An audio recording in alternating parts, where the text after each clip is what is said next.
عند الذبح قال حدثنا قتيبة قال حدثنا أبو عوانة عن قتادة عن أنس رضي الله تعالى عنه قال ضحى رسول الله صلى الله عليه وسلم بكبشين أملحين أقرنين ذبحهما بيده وسمى وكبر ووضع رجله على سفاههما। সম্মানিত ভাতৃমণ্ডলী, আল্লাহ রাব্বুল আলামিনের প্রশংসা এবং প্রিয় নবী সাল্লাল্লাহু আলাইহি সাল্লামের উপর সালাত ও সালামের পর আজ জুমাবার 27শে রবিউল আউয়াল 1447 হিজরি মোতাবেক 19শে সেপ্টেম্বর 2025 আমাদের ধারাবাহিক আলোচনা কোরবানি সম্পর্কে পর্ব নম্বর 3। ইমাম বুখারী রাহিমাহুল্লাহর এই কোরবানি পর্বের অধ্যায় নম্বর 14। বিষয়বস্তু এই অধ্যায় বলছেন বাবু তাকবীর ইনদা যাব। এই অধ্যায় হচ্ছে জবাইয়ের সময় তাকবীর পাঠ করা সম্পর্কে, অর্থাৎ আল্লাহু আকবার বলা সম্পর্কে। তাকবীর মানে আল্লাহু আকবার বলা। কাব্বারা ইউকাব্বিরু তাকবীরান মানে আল্লাহর বড়ত্ব মহত্ব ঘোষণা করা। আল্লাহু আকবার, আল্লাহ সবচাইতে বড়। আকবার মিন কুল্লি শাই, সব কিছুর চাইতে বড়, সব দিক থেকে বড় আল্লাহ রাব্বুল আলামিন। আপনার পরিবার পরিজন প্রিয়জন, ব্যবসা বাণিজ্য, দুনিয়া, দেশ, কারণ আজকাল জাতীয়তাবাদীরা তাদের একটি স্লোগান হচ্ছে আমার দেশ মহান। এটি আল্লাহ আকবরের পরিপন্থী। যে ব্যক্তি আল্লাহ আকবর বলে সেই কথা বলতে পারে না আমার রব মহান। কথা বোঝা গেছে? যাতে কোনো জাতীয়তার গন্ধ নেই, আঞ্চলিকতার গন্ধ নেই, ভাষার গন্ধ নেই। এগুলি দুনিয়া, দিনের ধারে কাছে সেগুলি আসবে না। দিনের সাথে, ইমানের সাথে, তৌহিদের সাথে যেন সাংঘর্ষিক না হয়। তো আমার রব মহান, আল্লাহু আকবার, আল্লাহ সবচেয়ে বড়। তাকবীর মানে আল্লাহু আকবার পাঠ করা, তাহমিদ মানে আলহামদুলিল্লাহ পাঠ করা, তাসবিহ মানে সুবহানাল্লাহ পাঠ করা, তাহলিল মানে লা ইলাহা ইল্লাল্লাহ পাঠ করা। তাহলিল হাল্লালা ইউহাল্লিলু, তাহলিল মানে আল্লাহু আকবার লা ইলাহা ইল্লাল্লাহ পাঠ করা। এগুলি হচ্ছে আরবি ভাষা। সংক্ষেপে লা ইলাহা ইল্লাল্লাহ পাঠ করা কত বড় হয়ে গেল, সময় লাগছে না? তাহলিল অনেকে বলে আমি তসবিহ তাহলিল করছি। তসবিহ মানে সুবহানাল্লাহ পাঠ, আর তাহলিল মানে লা ইলাহা ইল্লাল্লাহ পড়া। কেউ যদি লা হাওলা ওয়ালা কুওয়াতা ইল্লা বিল্লাহ পড়ে তো এটাকে কি বলা হয়? না, ওর একটা ভাষা আছে আরবিতে। হ্যাঁ, এটা পারবেন না, তো সহজ না। হ্যাঁ হ্যাঁ, হাওকালা, মাশাআল্লাহ, পেরে নিয়েছে। সবচেয়ে ছোট আসগারুল কওম। আমি তো ভাবছিলাম যে পারবেন হয়তো। হ্যাঁ, হাওকালা, হ্যাঁ হাওকেলো, হ্যাঁ মানে হাওকালা, এটা হচ্ছে সংক্ষেপ আরবিতে। শর্ট ফর্ম তো বুঝেন, শর্ট ফর্ম বুঝেন না? বিএ বলছেন, এমডি বলছেন, ডিসি বলছেন, এগুলো শর্ট ফর্ম বলা হয় ইংরেজিতে। হ্যাঁ, তো ঠিক ওই রকমই আরবি তো কিছু শর্ট ফর্ম আছে। লা হাওলা ওয়ালা কুওয়াতা ইল্লা বিল্লাহ বলা অনেক লম্বা হয়ে যায়, সময় লাগছে বলতে। হাওকালা পাঠ করি আমি, মানে ওই লা হাওলা থেকে হাও নেওয়া হয়েছে, আর কুওয়াতা থেকে হ্যাঁ কি নেওয়া হয়েছে, কালা নেওয়া হয়েছে, হাওকালা। দাদা বুঝতে পারছেন? হাওলা থেকে হাও নেওয়া হয়েছে, আর কুওয়াতা থেকে কি নেওয়া হয়েছে, কালা নেওয়া হয়েছে। লা হাওলা ওয়ালা কুওয়াতা ইল্লা বিল্লাহ পাঠ করা। জি, তো এখানে অধ্যায় হচ্ছে জবাইয়ের সময়, পশু জবাই, সেটা কোরবানির পশু হোক, হাদির পশু হোক, আর আপনার আকিকার পশু হোক, অথবা এমনি আপনার গোস্ত খাওয়ার জন্য কোনো পশু জবাই করা হোক। যেসব পশুর জন্য, পশুকে হালাল করার জন্য জবাই শর্ত রয়েছে, যেসব পশু হালাল করার জন্য কি শর্ত রয়েছে? জবাই শর্ত রয়েছে। অর্থাৎ এমন পশু যেগুলি খাওয়া হালাল আর সেগুলি স্থলচর, সেগুলি কি করতে হবে? জবাই করতে হবে। স্থলচর প্রাণী, যদি জলচর প্রাণী হয় তাহলে জবাই করতে হবে। কাফেরেরা যে আমাদেরকে ধোঁকা দেয়, হ্যাঁ, আর তাদের কথার উপর আস্থা করা যাবে না, বিশ্বাস করা যাবে না। এটার প্রমাণ আমি স্বচক্ষে দেখেছি। যখন আমি মদিনা ইউনিভার্সিটির ছাত্র ছিলাম, মদিনার কোন একটা বাকালায়, গ্রোসারি, যেখানে মাছ থাকে, ফ্রোজেন মাছ থাকে না, তো আমরা তো এমনি তো পাকিয়ে খেতাম না, কিন্তু রমজানের মাঝে মধ্যে শখ করে নিজের মতো করে পাকিয়ে ছাত্ররা খেত। এখনও অনেক বাক্সা করে খায়, কিন্তু তখন এই সিস্টেমটা ছিল না। মদিনাতে মেস আছে, সুন্দর খাবার, আরবি খাবার, বরং আন্তর্জাতিক খাবার, সব রকম মোটামুটি খাবার থাকে। একেবারে দেশি ফুড পাওয়া যাবে না, তবে চলে, অনেকে পারে না খেতে। তো রমজান মাসে নিজের মতো করে ওই সাহারিটা খাওয়ার জন্য পাকশাক অনেকে করত। তো 2-1 বছর এমন করেছি 2-1 জন সাথে। তো মাছ কিনতে গেছি তখন, তো দেখি যে আপনার মাছ এসেছে বার্মা থেকে, রুই মাছ অথবা অন্য কোনো মাছ, অনেক আগের কথা, তো 32-33 বছর আগের কথা। তো মাছের যে প্যাকেট আছে, ওই প্যাকেটের ওপর একটা স্টিকার লাগানো আছে, আর ওতে লেখা আছে জবেহ আলা শরিয়াতুল ইসলামী। এই মাছটা ইসলামী শরিয়া মোতাবেক জবাই করা হয়েছে। বুঝতে পেরেছে? আল্লাহ, মানুষ বললে হয়তো সন্দেহ হতে, যে কি জানি, হয়তো বাড়াবাড়ি করতে পারে।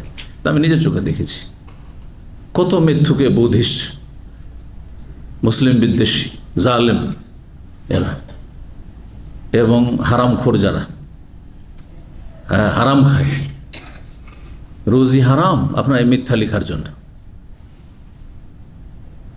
আপনার মাল সামান চায়না থেকে আসছে, আর লিখছেন যে মেড ইন জাপান, হ্যাঁ, হারাম, রোজি হারাম, এই একটা, হ্যাঁ, ভুল কথা, মিথ্যা কথার আশ্রয় নেওয়ার জন্য ব্যবসা।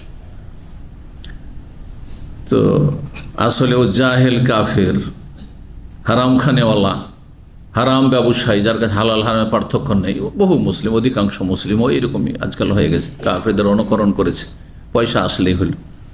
আল্লাহ হেফাজত করি সব জীবন থেকে, হারাম জীবনযাপন থেকে। তো ও জানে না যে মুসলিমদের কাছে, হ্যাঁ, জলচর প্রাণী জবাই করাই লাগে না, করতেই হয় না। তাহলে এই স্টিকার লাগাবার দরকারটা কি?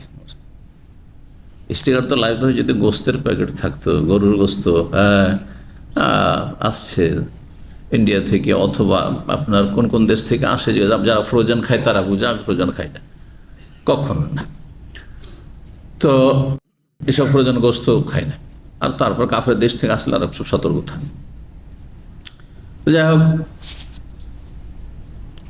এই প্যাকেটে ঠিক আছে, যে গোস্তের প্যাকেটে, হ্যাঁ, চিকেনের প্যাকেটে জবেহ আলা শরিয়াতুল ইসলামী, এই স্টিকার লাগাবার প্রয়োজন আছে, যে হ্যাঁ, এটা জবাই করা হয়েছে শরঈ পদ্ধতিতে। কিন্তু মাছের প্যাকেট, আশ্চর্য হয়ে যাবে। তো যথাসাধ্য এই জন্য কাফেরদের গোস্ত, জবাই করা গোস্ত, কাফের দেশ থেকে আসা, যদি বলে মুসলিম জবাই করছে, হালাল লিখা আছে, হালাল স্টিকার মারা আছে, যেন ইউরোপ, আমেরিকা, পশ্চিমা দেশে এরকমটা হয়, হালাল স্টিকার মারা আছে।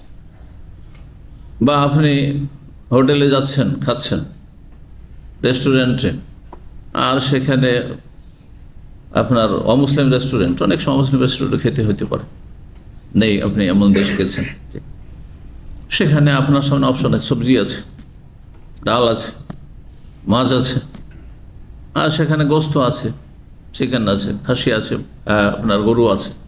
জরুরি যে আপনার গরু খেতে হবে? হ্যাঁ, না। যদি বলে আমাদের এখানে হালাল, আমরা মুসলিম কসাইখানা থেকে নিয়ে আসি, বলে, কিন্তু এইসব কথা আমার প্রয়োজন নেই, খাবো না। ফ্লাইটে যারা সফর করে সব মাটন খান, যাচ্ছেন আপনি অমুসলিম দেশের ফ্লাইটে, আর আপনি মাটন খাচ্ছেন, আপনি অনেকে খাচ্ছেন মুসলিমটা, যাদের হালাল হারাম পেটে কি ঢুকলো, এই যে হারামটা ঢুকলো, এর কারণে রক্তে যে হারাম মিশে গেল, যখন রক্তে হারাম মিশে গেল, তখন আমার বিভিন্ন দিক থেকে আমার জীবনে অধপতন আসবে, বরকতহীনতা আসবে, বরকত শেষ হয়ে যাবে। যাদের পেটে হারাম গেছে, যত বেশি হারাম যাবে, তত বরকত তাদের জীবন থেকে চলে যাবে, শারীরিক ক্ষেত্রে, মানসিক ক্ষেত্রে, আর তারপরে সার্বিক ক্ষেত্রে, এক কথা, এমনকি ছেলে মেয়ে প্রজন্মের ক্ষেত্রে। যারা হারাম খায় আর হারাম খেয়ে বীর্য শুক্র তৈরি হয় আর তারপরে প্রজন্ম বাড়ে, আপনি কি ভাবছেন যে তাদের ছেলে মেয়েগুলো সৎ হবে? না না, সৎ হবে না। জি, এটি আমরা চোখের সামনে দেখতে পাচ্ছি। যাদের ইমানি অন্তর্দৃষ্টি রয়েছে বা সিরাত রয়েছে, তারা অবশ্যই বুঝতে পারছে যে এই হারাম খাওয়ার জন্য অনেক চেষ্টা করেছে, অনেক পয়সা খরচ করেছে, কিন্তু ছেলে মেয়েদেরকে মানুষের মতো মানুষ করতে পারে। দুনিয়ার ক্ষেত্রে যদি খুব শিক্ষিত হয়েও যায়, কিন্তু বাবা মাকে বৃদ্ধাশ্রমে পাঠিয়ে দিয়েছে। কারা বৃদ্ধাশ্রমে থাকে? যারা নিজের হারাম খেয়েছে অথবা নিজের ছেলে মেয়েকে হারাম খাওয়াইছে। তখন আর তাদের খেদমতের আল্লাহ ব্যবস্থা করে দেননি, খেদমতের তাদের ছেলে মেয়েকে নিয়োজিত করেন। বুঝতে পেরেছেন? পয়সাওয়ালা আর দুনিয়ার শিক্ষায় শিক্ষিতরা আজকে বৃদ্ধাশ্রমে, অথবা গরিব কিন্তু ধার্মিক নয়। অনেক গরিব আছে, ধর্ম টর্ম নাই তাদের, দুনিয়া নয় আখেরাতে নেই। এর আরও বেশি হতভাগা, খাসেরা দুনিয়াওয়ালা আখেরা। এদেরকে দেখলে তো আমাকে বেশি আক্ষেপ লাগে যে দুনিয়ার পয়সাও নেই আর আখেরাতও নেই, মরলেও জাহান্নাম। দুনিয়া তো আর্থিক কষ্ট আর পারিবারিক কষ্টের কারণে জাহান্নাম। হ্যাঁ, কি কষ্ট। সূরা হজের আয়াতে রয়েছে কিছু মানুষ আছে খাসেরা দুনিয়াওয়ালা আখেরা, তাদের দুনিয়াও বরবাদ, দুনিয়ায় ক্ষতিগ্রস্ত আর আখেরাতও বরবাদ। এরা কি ওই ক্যাটাগরিতে পড়ে না? অবশ্যই। আল্লাহ হেফাজত করুন। বলছিলাম যে কোনো স্থলচার প্রাণী যদি সেটি হালাল হয়, তারপর হালাল করার জন্য কি করতে হবে? জবাই শর্ত রয়েছে। জবাইয়ের সাথে যেটি ওয়াজিব সেটি হচ্ছে বিসমিল্লাহ বলতে হবে, এটি ওয়াজিব। জি, আর এতে ইখতিলাফ রয়েছে, আলোচনা করেছি।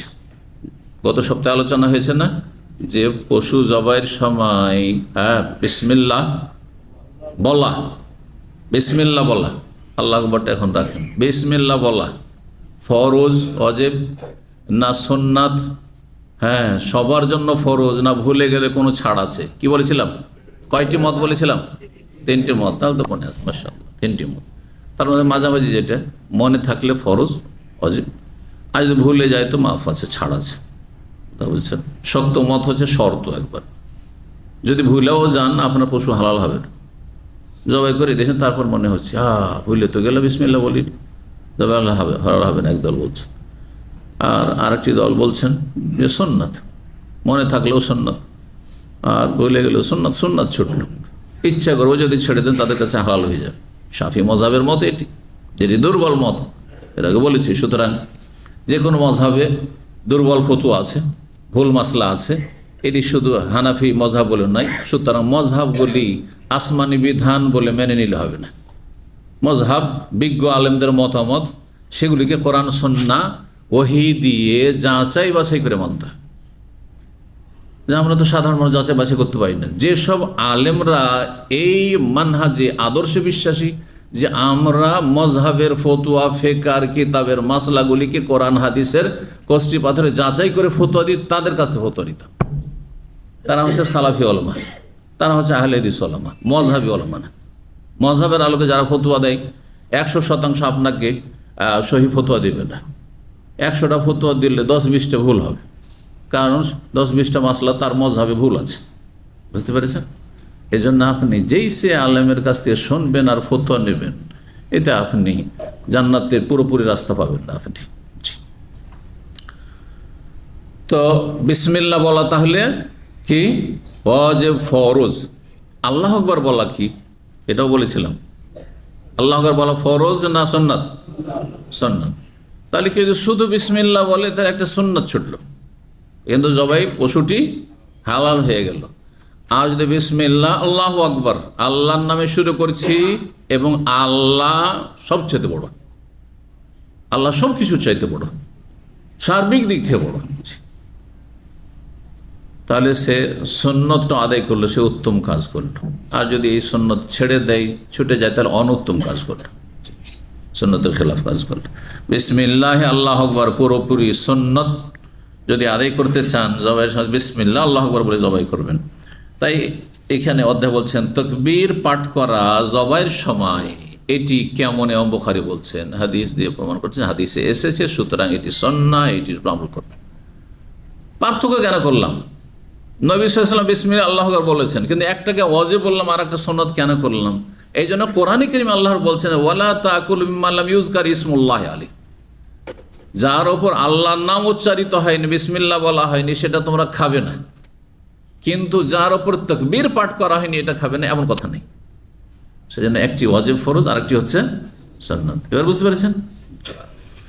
5565 নম্বর হাদিস বর্ণনা করছেন আনাস রাদিয়াল্লাহু তাআলা আনহু বলছেন, দাহান নবী সাল্লাল্লাহু আলাইহি ওয়াসাল্লাম বিকাবশাইনি আমলাহাইনি আকরানাইনি। হাদিসটি কয়েকবার করে গেছে। নবী সাল্লাল্লাহু আলাইহি ওয়াসাল্লাম কুরবানি করেছেন। দাহা উযহিয়া বাড়ির কুরবানি, যার সম্পর্ক কিসের সাথে? এই জিলহজ মাসের যে ঈদুল আজহা রয়েছে, 10 জিলহজ, 10, 11, 12, 13 4 দিনে জবাই করা যেতে পারে। এটি আর একটি মাসলা, যেটি মাসলা গত পর্বগুলিতে আলোচনা করেছি। জবাই কয় দিন চলবে? 3 দিন না 4 দিন? 4 দিন, এটা সহি। আর একটি মত হচ্ছে 3 দিন, 13 তারিখে তারা বের করে দিচ্ছে, 10, 11, 12। এই মতটি দুর্বল মত। এর চাইতে দুর্বল মত হচ্ছে শুধু 1 দিন। তৃতীয় মত কিছু তাবেঈ থেকে বর্ণিত রয়েছে, আর ইমাম বুখারী রাহিমাহুল্লাহ সেজন্য তার খণ্ডনে বা তার দলিলটা কি, অজুহাতটা কি, 1 দিন কেন বলেছেন, তো সেসব কথাও গত পর্বে আলোচনা হয়েছে। ইবনে সিরিন রাহিমাহুল্লাহ প্রখ্যাত তাবেঈ, তার দিনে বলছেন কোরবানি শুধু 1 দিন, কারণ 11 তারিখও চলবে না তার কাছে। এত বড় তাবির যদি ভুল হইতে পারে, তো মানুষ ভুলের ঊর্ধ্বে নাই, মানুষ ভুলের ঊর্ধ্বে নাই। কিন্তু ভুল কিসের ভিত্তিতে ধরতে হবে? আপনি দেখতে পারেন না সেই জন্য? আমার কথাগুলিকে ভুল মনে করো, আমাকে ভালোবাসেন না সেই জন্য? না, এটা মাফ করছেন, আপনি জালেম, তাহলে সীমা লঙ্ঘনকারী। আমি যদি কোনো ইমামকে ভালো না বাসি, আমি ভালোবাসি না, সেই জন্য ভুল ভুল ভুল, তাহলে আমি জালেম। কিন্তু দলিলের ভিত্তিতে যদি হয়, তাহলে এটি হচ্ছে ইনসাফ, সুবিচার, নাই সঙ্গত কথা।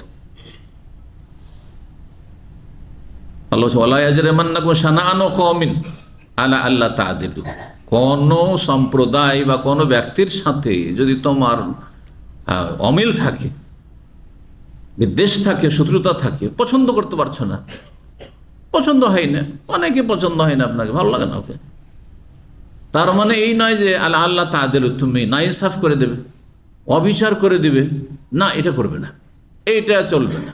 ওর সাথে আমার মতের মিল হয় না, কথার মিল হয় না, ভালো লাগে না, সেটা ভিন্ন জায়গায়। কিন্তু আমাকে ন্যায়সঙ্গত আচরণ করতে হবে, এটা আমার ফরজ।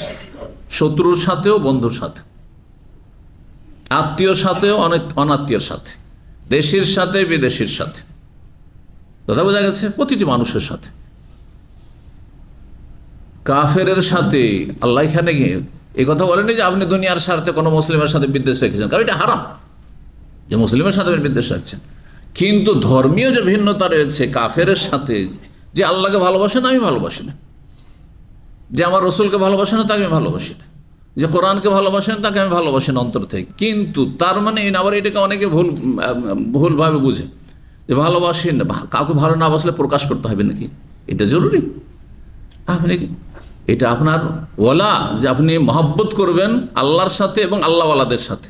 বারা মানে আল্লাহ বিরোধী যারা, আল্লাহর দিন বিরোধী, তাদের সাথে আপনার বারা থাকবে, কিন্তু তার মানে এই যে প্রকাশ করতে হবে অন্তরের ভালোবাসা আল্লাহ এবং আল্লাহওয়ালাদের সাথে হবে। কিন্তু প্রকাশ করা না, যদি প্রয়োজন হয় তখন প্রকাশ, প্রয়োজন না হলে মানুষের সাথে মানবতার আচরণ করতে পারি, মানুষের সাথে ভালো আচরণ করবে, এই শিক্ষা কোরআন দিয়েছে। কোরআনে আয়াত রয়েছে ওয়াকুলু লিন্নাসি হুসনা, সূরা বাকারায় আয়াত রয়েছে। প্রতিটি মানুষের সাথে ভালো কথা বলি, এই নয় যে আপনার ভাষাভাষী সেই জন্য ভালো কথা বলবেন, আপনার জাতি সেই জন্য ভালো কথা বলবেন, আপনার ধর্মে বিশ্বাসী সেই জন্য ভালো কথা বলবেন, না, অমুসলিমের সাথে ভালো কথা বলবেন, হাসি মুখে কথা বলবেন, নম্র আচরণে কথা বলবেন, আকৃষ্টমূলক কথা বলবেন, ঘৃণা ছড়াবেন না, ইত্যাদি। ওয়াকুলু লিন্নাসি হুসনা, কোরআন সত্যি আল্লাহর আসমানি কিতাব, সব জায়গায় ব্যালেন্স, মাপকাঠি ঠিক আছে। আল্লাহর সাথে ভালোবাসা, রসুলের সাথে ভালোবাসা মানে এই নয় যে এই ভালোবাসাতে যাদের ঘাটতি আছে অথবা নেই তাদের সাথে আপনার শত্রুতা প্রকাশ করতে হবে অথবা তার জন্য আপনাকে রিয়াক্ট করতে হবে, না না না, প্রতিক্রিয়া দেয় তো না, অন্তরের বিষয়। অন্তর থেকে আমার দিনী ভাইদেরকে ভালোবাসি, যে যত বেশি ধার্মিক তাকে তত বেশি ভালোবাসি। আমার 5টা ভাই আছে, যে ভাইগুলো বেশি ধার্মিক তাকে আমি ভালোবাসি, এটা হইতে অবশ্যই। এই নয় যে মায়ের পেটের ভাই সবকে সমান ভালোবাসি, তাহলে এখনো ইমানের নবায়ন করেন আপনি, ইমানে ত্রুটি আছে, ত্রুটি আছে। এমনকি মা হইলেও বেআমল, তাহলে তাদের সাথে অবশ্যই একটা বৈরিতা থাকতে হবে। আপনার রক্তের একটা প্রাকৃতিক সম্পর্ক, সেটা ভিন্ন বিষয়, কিন্তু ধর্মীয় বৈরিতা অবশ্যই থাকতে হবে। যার মধ্যে যতটা পাপ আছে ততটা তার সাথে বৈরিতা বাড়া থাকতে হবে, আর যতটা ভালো আছে ততটা তার সাথে বলা মিত্রতা থাকতে হবে। আকীদার বিষয়, কিন্তু যেই আকীদা, যেই বিশ্বাস, যে আচরণ থেকে মুসলিম জাতি প্রায় সরিয়ে গেছে। কয়জন ওয়ালা আর বাড়ার বিষয়টি বুঝে এবং সেটাকে যথাযথ জায়গায় সেটার প্রয়োগ করে। কেউ সীমালঙ্ঘন করে, জঙ্গি হয়ে যায়। আবার অধিকাংশ শিথিলপন্থী, অধিকাংশ শিথিলপন্থী। ইসলাম হচ্ছে মধ্যম পন্থা সব ক্ষেত্রে। মানুষের সাথে ভালো আচরণও করবেন, কিন্তু আল্লাহ আল্লাহদের সাথে আপনার মহব্বত আলাদাই থাকবে। তো নবী সাল্লাল্লাহু আলাইহি সাল্লাম কোরবানি করেছেন। কোরবানি আমাদের ভাষায় হাজী সাহেবদের কোরবানিকে কোরবানি বলা হয়, আর বাড়িতে যারা কোরবানি করা হয় সেটা কোরবানি বলা হয়। কিন্তু আরবি ভাষায় দুটোর ভাষা আলাদা আলাদা রয়েছে। জানা আছে না নেই? কয়জন বা লোক জানেন? দেখি কয়জন জানেন, হাত ওঠান তো দেখি। দেখছেন মাত্র কয়জন হাত উঠেছে, গনা যাবে হাত। তার মানে আমাদের জানার কত প্রয়োজন রয়েছে, চিন্তা করুন। বাড়ির কোরবানির নাম হচ্ছে উযহিয়া, ওইখান থেকে এত দূর চলে গেছিলাম। হ্যাঁ, আর হাজী সাহেবদের কোরবানির নাম হচ্ছে হাদি। হাদি নাম কেন হাদি আর নাম কেন উযহিয়া? প্রত্যেকটা নামের কারণ আছে, কিন্তু ওয়াজহ তাসমিয়া, হ্যাঁ, নামকরণের কারণ। কেন নাম একই নাম কেন হইল না? তো যাই হোক, সব কিছু লম্বা করছি না, কারণ আজকে আমরা এই পর্বটি শেষ করব, আর অল্প হাদিস আছে, ইনশাআল্লাহ শেষ করব। যে কথা বলছিলাম যে এটি বাড়ির কোরবানি, দাহা উযহিয়া ছিল। আর যদি হাদি হতো হাজী সাহেবের কোরবানি বা উমরাকারীর কোরবানি, হুদাইবিয়ার সন্ধির বছর নবী সাল্লাল্লাহু আলাইহি ওয়াসাল্লাম হুদাইবিয়া নামক স্থানে যখন বাধাগ্রস্ত সাহাবীরা, সেখানে জবাই করেননি? হ্যাঁ, সেটা কি জিলহজ মাস ছিল?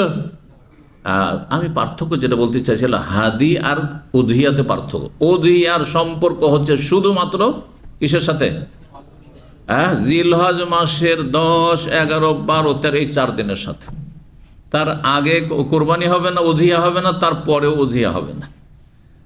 স্থানের সাথে এর কোনো সম্পর্ক নেই। সারা দুনিয়াতে উযহিয়া কোরবানি হচ্ছে, ঈদের কোরবানি, ঠিক না? কিন্তু হাদির সম্পর্ক স্থানের দিক থেকে সীমিত। কোথায়? এই হাদি জবাই হইতে হবে মেনাই হাজী সাহেবদের, এটি বেশি উত্তম। আর না হলে হুদুদ হারাম, যতদূর পর্যন্ত মক্কার হারামের এরিয়া আছে ততদূর পর্যন্ত হইতে হবে। সবচেয়ে কাছের হারামের বর্ডার হচ্ছে মসজিদ আয়েশা রাদিয়াল্লাহু তাআলা আনহা, মসজিদে তানঈম, হারাম থেকে 4-5 কিলোমিটার। মসজিদে তানঈমের একটু বাইরে যেখানে লেখা আছে যে হারাম শেষ, তার বাইরে অনেক মহল্লা আছে মক্কার। যদি ওইসব জায়গায় আপনার কোনো আত্মীয় আছে, আর মেনাতে তো জবাই করলে গোস্ত খেতে পাবেন না, চলো আমার আত্মীয় বন্ধু আছে তার ঘরে আমি আমার হজের কোরবানিটা করি, তাহলে আপনার হবে না হাদি। কত মাসলা জানার প্রয়োজন আছে। হজে গিয়েছেন আর অজ্ঞতার সাথে গিয়েছেন, আর আপনার হাদি জবাই হলো কোথায়? আরে অনেকে জেদ্দায় জবাই করে, জেদ্দাতে সাদিক বন্ধু আছে, আত্মীয় স্বজন আছে, জেদ্দা বোন আছে, হ্যাঁ, ভাই ফ্যামিলি নিয়ে দেয়, জেদ্দাতে ওর হজের কোরবানি হচ্ছে। হবে? যেখানে এখানে হচ্ছে না, হারামের বর্ডারের বাইরেই হচ্ছে না, মক্কার ভিতরে হচ্ছে না। তাহলে হাদির সম্পর্ক হচ্ছে স্থানের সাথে, গোটা বছর হইতে পারে। এই জন্য হুদাইবিয়ার সন্ধিতে নবী সাল্লাল্লাহু আলাইহি ওয়াসাল্লাম যখন হাদি জবাই করেছেন, তখন কিন্তু এটা জিলহজ মাস ছিল না, উমরায় গেছিলেন, আর যেতে দিল না কাফেররা, তখন ওখানে জবাই হলো। এর নাম হাদি। হাদি মা ইউহদা ইলাল হারাম, যেটাকে হাঁকিয়ে নিয়ে যাওয়া হয় হারামের উদ্দেশ্যে। ওট, গরু, ছাগল এগুলোকে হাঁকিয়ে নিয়ে যেতে হয়, তাই না? অথবা ট্রেনে নিয়ে যেতে হয়। তো আহাদা ইহুদি, সেখানে দাহা বলতেন না, তাহলে আহাদা বলতেন। এটি ছিল উযহিয়া, বাড়ির কোরবানি। নবী সাল্লাল্লাহু আলাইহি ওয়াসাল্লাম যে বাড়ির কোরবানি করেছেন কিসের? বেকাবশাইনে, দুটো মেষ, দুটো করে জোড়া। একটি সুন্নাতে মুআক্কাদা, কেউ ওয়াজিব বলছেন, এই ইখতিলাফে আলোচনা করেছিল, কিন্তু সঠিক হচ্ছে যে কোরবানি হচ্ছে সুন্নাতে মুআক্কাদা, এটি অধিকাংশ উলামাদের মত। দুটি মেষ কোরবানি করেছেন, তাহলে দ্বিতীয়টি নফল। একের অধিক কেউ যদি কোরবানি করে একই পরিবারের, তাহলে নফল সেগুলি অতিরিক্ত করলে নাকি, না করলে কোনো দোষ নেই। এই না যে আমার অনেক পয়সা আছে যেন আমাকে 3টা 4টা 5টা কোরবানি করতে হবে, কোনো না, নফল। নবী সাল্লাল্লাহু আলাইহি ওয়াসাল্লাম 100টি উটের কোরবানি করেছেন। প্রথম একটি উটের 7 ভাগের 1 ভাগ শুধু তার জন্য ওয়াজিব ছিল, হ্যাঁ হজের জন্য, আর বাকি 99 আর ওই 100 নম্বর যে উটটি তার 6 ভাগ সব নফল। হ্যাঁ, এটা মানুষের ঈমান তাকওয়ার বহিঃপ্রকাশ। হ্যাঁ, যে আমার নফলের পরিমাণ কত বেশি। আপনার অধিকাংশই জাকাতই ঠিক করে দেয় না মুসলিম সমাজের। হয়তো আলহামদুলিল্লাহ আপনার জাকাতটা দিচ্ছেন, কিন্তু নফল দান সাদকা নেই, ওইখানে কষ্ট লাগে টাকা বের করতে। আরে নবী সাল্লাল্লাহু আলাইহি ওয়াসাল্লাম তো একটা ভাগা দিলেই হইতো, একটা ভাগ দিলেই তো হজে কোরবানি হয়ে, তাই না, উটের। সেখানে এতগুলো কেন জবাই করলেন? এটা শিক্ষা দেওয়ার জন্য যে আপনার জীবনে নফল ইবাদত বন্দি হইতে হবে, নফল নামাজ হইতে হবে, নফল জিকির আজকার হইতে হবে, নফল রোজা হইতে হবে, নফল দান সাদকা হইতে হবে, নফল হজ হইতে হবে, নফল উমরা হইতে হবে, সব কিছুতে নফল আছে। বাপ মা ভাই বেরাদের কাছে নফল আছে, কিছু কিছু খরচ ফরজ। বাপ মা খেতে পায় না, বাপ মার থাকা জায়গা নেই, ফরজ। কিন্তু বাপ মা তার সাথে মাঝে মাঝে হাদিয়া, উপঢৌকন, আর অতিরিক্ত খুশি করার জন্য অতিরিক্ত আরও কিছু, আরও একটু ভালো করে খাওয়ার জন্য খুব বেশি একটু দেওয়া, কিন্তু আপনার সামর্থ্য অনুযায়ী, তখন আর ওয়াজিব না, তখন আপনার নফল। নফল ভাইয়ের সংসার আলাদা, ভাই স্বাবলম্বী হয়ে গেছে আর কাজকর্মের যোগ্য হয়েছে, এখন সে আর নাবালক হয়ে নেই, বোনের বিয়ে দিয়ে দিচ্ছি, তারপরে তাদের আর্থিক সহযোগিতা, অভাব এমন নেই যে খেতে পাচ্ছে না, চলছে, কিন্তু আমার চাইতে অভাবই আছে, তাহলে এগুলো নফল। জি, কিন্তু অনেক সময় ফরজ। ভাই বোনকে দেখাশোনা, পুরা না খেয়ে মারা যাচ্ছে, আর আপনি টাকা পয়সা নিয়ে আমোদ বিলাসিতার জীবনযাপন করছে, তখন ফরজ হয়ে যেতে পারে। জি, নাফাকার ক্ষেত্রে খরচ ক্ষেত্রে ফরজ হয়ে যাবে। তো নবী সাল্লাল্লাহু আলাইহি ওয়াসাল্লাম দুটি মেষ কোরবানি করেছেন, যেগুলি কি ছিল? আমলা হাইনে, সাদা কালো রঙের ছিল, এটা প্রসিদ্ধ ব্যাখ্যা। আরেকটি কি বলেছিলাম, কেউ কেউ বলেছেন যে সাদা রঙের ছিল। আকরানাইনে, কর্ণ থেকে, কর্ণ মানে সিং, আর আকরান মানে সিং বিশিষ্ট, কর্ণ মানে সিং, আর আকরান মানে সিংওয়ালা, সিং বিশিষ্ট ছিল। তাহলে সিংওয়ালা বিনা সিংওয়ালা চাইতে উত্তম। যে পশু কোরবানির পশু সিং আছে আর পশু সিং নেই, মানে সিং হয়নি হয়তো, তার চাইতে উত্তম। এই জন্য অনেকে বলেছে সাদা মুস্তাহাব, বেশি ভালো, সাদা রঙের পশু, অথবা সাদা কালো, নবী সাল্লাল্লাহু আলাইহি ওয়াসাল্লাম যেহেতু করেছেন। কিন্তু না, এছাড়া আর অন্য করবো না, কালো করবো না, কালো হলে মাকরু, এমন কিছুই নেই, যে কোনো রঙ। কোরবানির ক্ষেত্রে সবের ভিত্তি হচ্ছে কিসের ওপর? যত বেশি পরিমাণগ্রস্ত হবে আর যত সুস্বাদু হবে, তত বেশি ফজিলত। যাবাহুমা বিয়াদিহি, নিজ হাতে জবাই করেছেন, তার নিজে জবাই করা সুন্নাত। হ্যাঁ, শুধু হুজুর জবাই করে গোটা গ্রামের কোরবানি, এটি বেদাতি তরিকা, বেদাতি তরিকা, এটি ব্রাহ্মণদের তরিকা, যে মন্দিরের পুজো পাঠের জন্য ব্রাহ্মণ ছাড়া আর অন্য কোনো কাস্ট দেওয়া হয় না। আরও 3টি যে কাস্ট রয়েছে হিন্দুদের, তাদের অধিকার নেই যে মন্দিরকে পূজা করবে। ওই রকম গ্রামের হুজুর ছাড়া আর গোটা গ্রামের খাসি জবাই হবে না, কোরবানি জবাই হবে না, গরু জবাই হবে না। এগুলি আসলে বিদাতিদের আমল, এগুলো সুন্নাতের অনুসারীদের আমল না। নিজ হাতে নবী সাল্লাল্লাহু আলাইহি ওয়াসাল্লাম করেছেন। তো এই জবাই ওয়াসাম্মা, তবে জায়েজ আছে অন্যকে দিয়ে, কিন্তু এ নয় যে একজনকে দিয়ে, শুধু অন্যকে দিয়ে, মানে আপনি পারলেন না, আপনার ভাই করলো, হ্যাঁ আপনার ছেলে করলো। ওয়াকাব্বারা, তাকবীর পাঠ, বিসমিল্লাহ, সাম্মা মানে বিসমিল্লাহ বলেছেন, সাম্মা মানে সাম্মাল্লাহ, এখানে আল্লাহর নাম নিয়েছেন, বিসমিল্লাহ বলেছেন। ওয়াকাব্বারা, তাকবীর পাঠ করেছেন, প্রমাণ হয়ে গেল না? কি বলতে হবে তাহলে? বিসমিল্লাহ, আল্লাহু আকবার। ওয়া ওয়াদা রিজলাহু, নিজ পা মোবারক রেখেছেন আলা সেফাহেমা, ওই দুটো মেষ জবাই করার সময় সেটি শুইয়ে দিয়ে, সেগুলি শুয়ে দিয়ে কি করে তার এক পার্শ্বে পা রেখে। এটা বেয়াদবি নয়, এই কোরবানির পশু আর তারপর পা চাপা দেবো না, নবী সাল্লাল্লাহু আলাইহি ওয়াসাল্লাম রেখেছে। কিসের জন্য? সেটাকে জব্দ রাখার জন্য।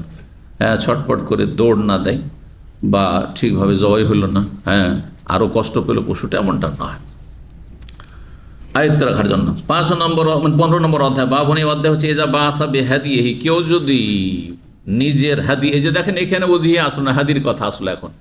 কেউ যদি নিজের কোরবানির পশু, হাজি সাহেব বা উমরাকারী নিজের কোরবানির পশু পাঠিয়ে দেয়, নিজে যায়নি হজে, তাহলে বোঝা গেল যে আপনি হজে বা উমরা না গিয়েও যদি মনে করেন যে আল্লাহর হারামে একটা পশু জবাই করব আর সেখানকার লোকেরা খাক, জায়েজ আছে। এটা নফল কাজ, সাহাবায়ে কেরামগণ করতেন, রাসূলুল্লাহ সাল্লাল্লাহু আলাইহি ওয়াসাল্লাম স্বয়ং করতেন। এই যে হাদিস প্রমাণিত হবে, হাদিস আসছে। এখন এই আমলগুলোর নেই। এখন যদি কোনোখানে ওয়াজিব ছেড়ে দেয়, দম লাগবে, তখন দম বাধ্য হয়ে নিরুপায়, তাই না? জি। আবার কিছু বেদাতি আছে আমাদের সমাজ থেকে আসে, আর বেদাতি মুআল্লিমগুলো এই ভুল শিক্ষা দেয় কিসের জন্য? একটা ইনকাম সোর্স, ওখান থেকে কিছু কমিশন রাখবে। মুআল্লিম তো সমস্ত হাজি যত নিয়ে এসছে তাদের কোরবানির টাকাগুলো সে কালেকশন করবে, ওখান থেকে কিছু কমিশন থাকবে, নিবে 500 টাকা, 300, 350 টাকা, কোনো জায়গায় সস্তা কোথাও পাওয়া যায়, যত বাঁচানো যায় এগুলো করে। এগুলো ব্যবসা তাদের, সতর্ক সাবধান, কারণ দীর্ঘ সময় মক্কা মদিনায় থেকেছি, ভালো করে জানি এদেরকে। জি। তো তারপরে কি বলে জানেন?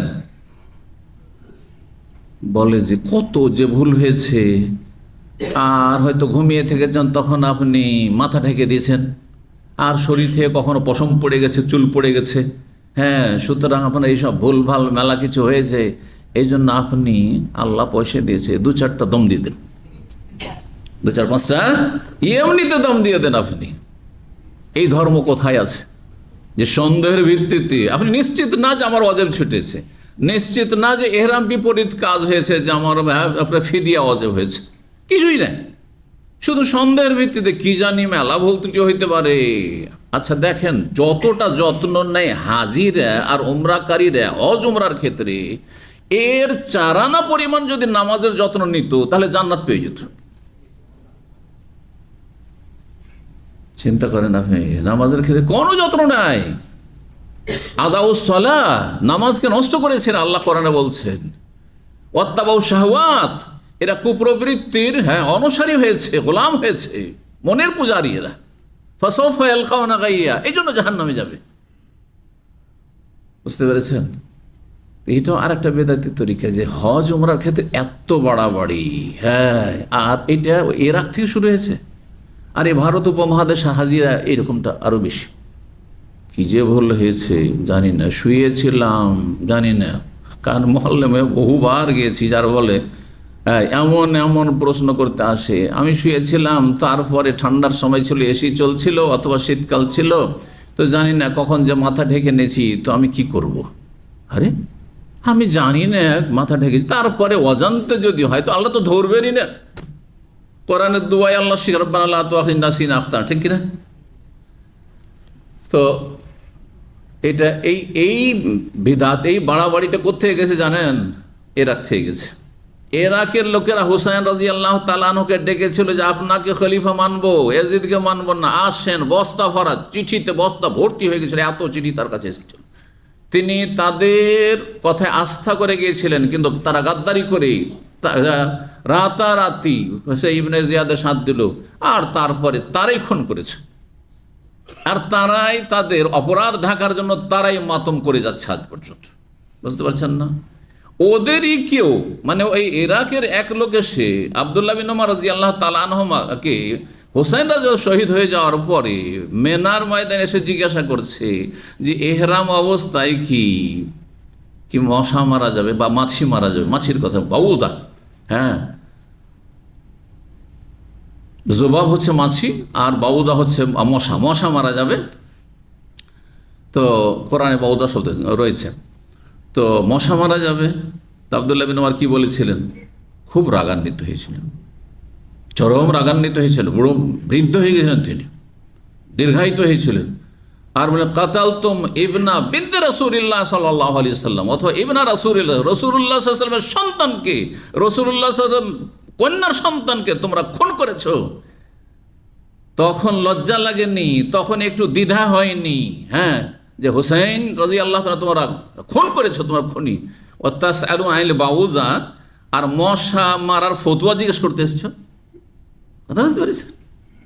তো এই হজ উমরার ক্ষেত্রে ছোট ছোট মাসলায় এত সতর্ক আমাদের দেশের হাজি আর উমরাকারীরা, কিন্তু নামাজের ক্ষেত্রে হ্যাঁ মুরগির ঠোকর মারা, হ্যাঁ পাখির দানা খাওয়া, আর সিজদার উপরে সিজদা, 20 রাকাত তারাবি 20 মিনিটে শেষ, আধা ঘন্টা শেষ করলো নামাজ হবে না। এই 20 রাকাত তারাবি, 20 রাকাত তারাবি পড়লে অন্তত 1 ঘন্টা পড়তে হবে।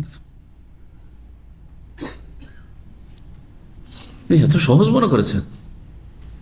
নামাজ আগে ঠিক করতে হবে।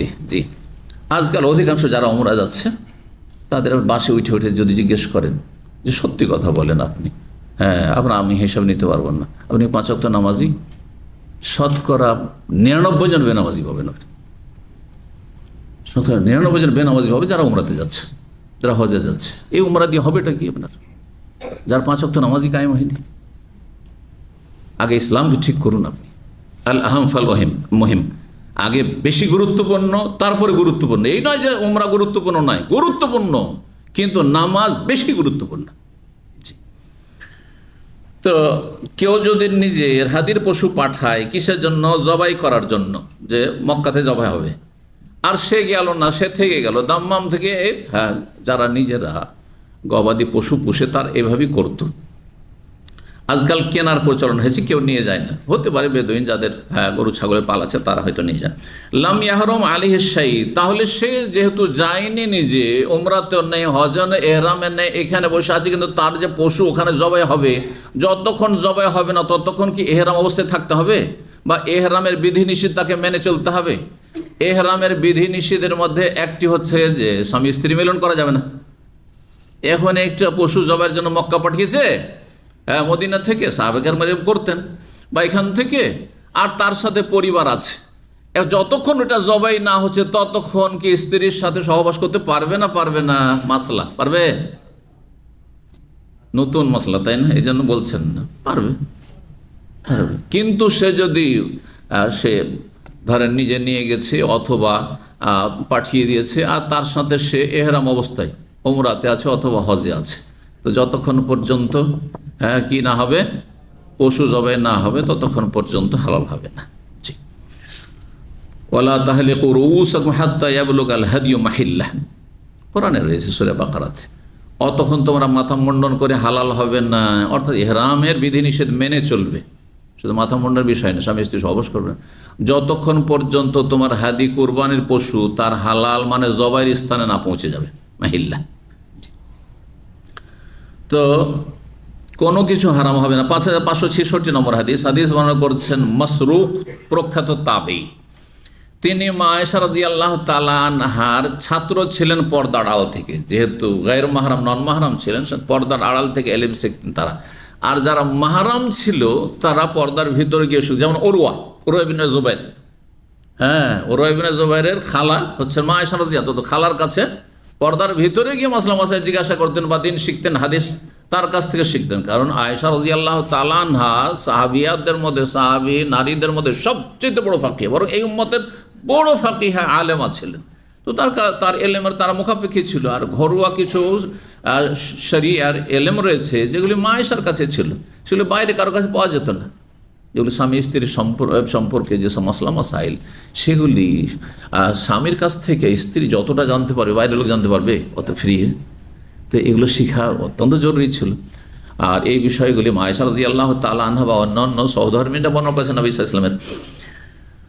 তো এক কথায়, এই কথা এই জন্য বলছি যে আমাদের দেশের সহজ শিক্ষাপন্থী যারা সেকুলার, তারা এখানে মানুষকে কি করে, বিভ্রান্ত করে, হ্যাঁ ধোকা দেয়, কানাকাহাই করে দেখায় যে আয়েশা রাদিয়াল্লাহু তাআলার কাছে তো পুরুষরা পড়তো, সুতরাং হ্যাঁ মহিলা যদি প্রফেসর হয়, মহিলা যদি টিচার হয়, আর তার কাছে যদি লেখাপড়া করে আমাদের ছেলেরা সাবালক ছেলে, তো অসুবিধা দেখি। অসুবিধা নেই, পর্দা লাগানো থাকছে, পর্দা লাগানো থাকছে।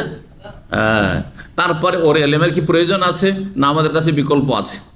মা আয়েশার বিকল্প ছিল না এলেম দেওয়ার জন্য, আর আমাদের কাছে পুরুষ, হ্যাঁ, ডিগ্রি হোল্ডার যারা শিক্ষিত তাদের সংখ্যা মেয়েদের চাইতে বেশি, তাদের কি চাকরি বেকার সমস্যার শেষ নেই। MA পাশ করেও চাকরি পাই না, PhD করেও চাকরি পাই না, ঠিক না? এটা একটা দিক। আর তারপরে পর্দার আড়াল থেকে তারা লেখাপড়া করত, এলেম শিখতো, মাসলা জিজ্ঞেস করত। বুঝতে পারছেন না? এই জন্য মহিলার কাছ থেকে শিখবে, তখন পর্দা নেই। অথবা মাহারাম আছে, হ্যাঁ, মাহারামের এসে শিখছে, তাহলে পর্দা নেই। জি, মায়ের কাছ থেকে ছেলে, অথবা খালার কাছ থেকে বোনের ছেলে, ফুফুর কাছ থেকে শিখছে, তাহলে অসুবিধা নেই, ইত্যাদি।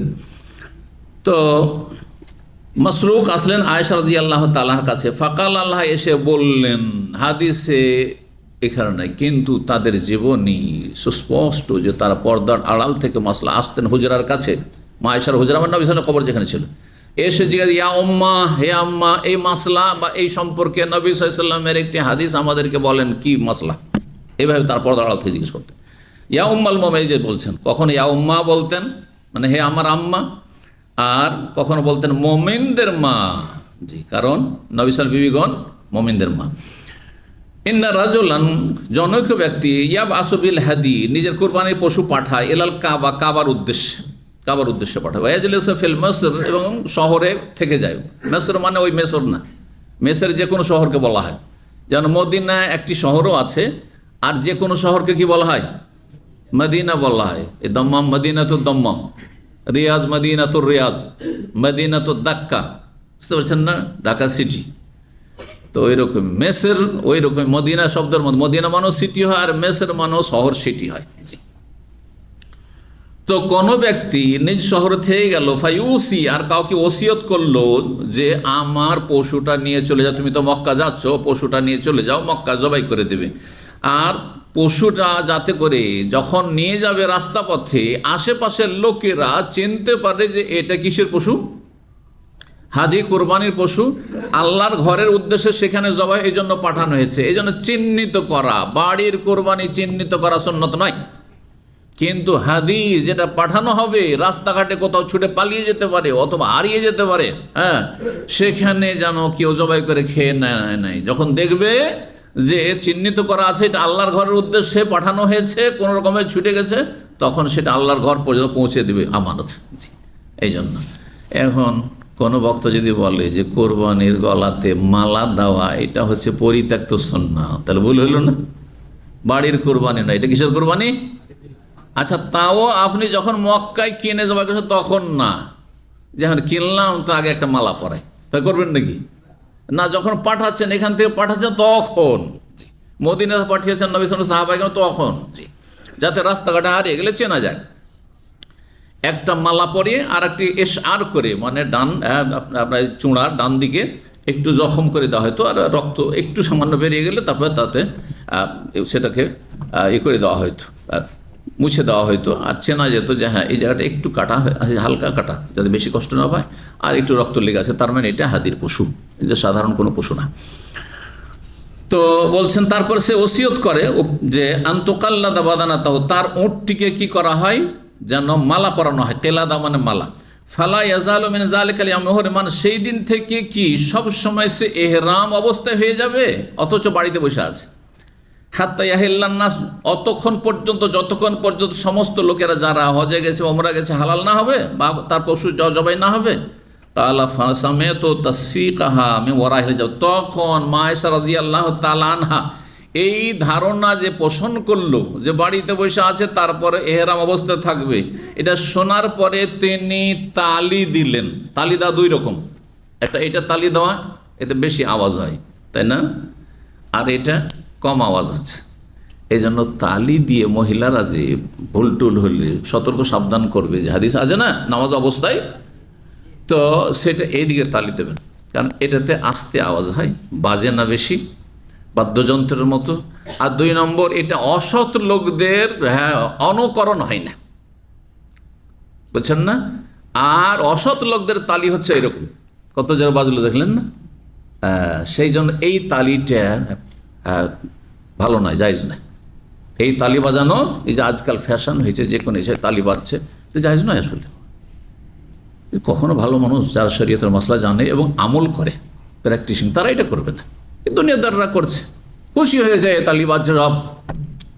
দুনিয়া কোথা থেকে, ইসলাম থেকে কত দূরে চলে গেছে, আকীদার ক্ষেত্রে কত দূরে চলে গেছে, তো এগুলো তো আমলের ক্ষেত্রে, বুঝতে পারছেন না? কিন্তু মাসলা আপন যে আপনাকে জানতে হবে যে এটি জায়েজ না।